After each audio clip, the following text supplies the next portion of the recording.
Hello guys, welcome back to Help Email Tales. Are you trying to open your Outlook on Windows 10 or 11 computer, but it just won't launch or keeps crashing? Well, this happens for a bunch of reasons, like corrupted add-ins, outdated software, damaged data files, or even compatibility problems with Windows Update. To help you get Outlook running smoothly, I'll share two most effective methods, and yes, if you need more help, you can call us at the numbers on the screen to talk to our experts. Alright then, let's jump right into the solutions.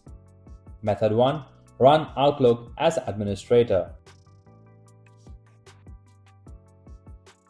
Click on the Start menu and then search for Outlook app. From the results, right-click on it and select Run as Administrator option. If the above method helps you open your Outlook application, then that's good. Otherwise, let's continue with the next solution. Method 2. Open the Outlook in safe mode. Go to the Start menu and search for Run, and then open it.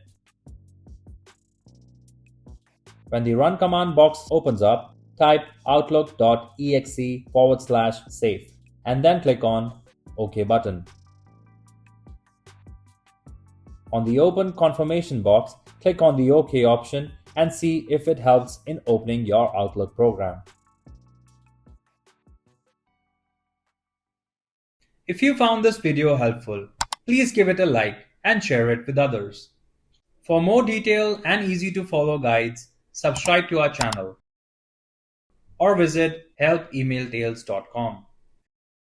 You can also contact our experts at the following numbers for seamless one-on-one assistance.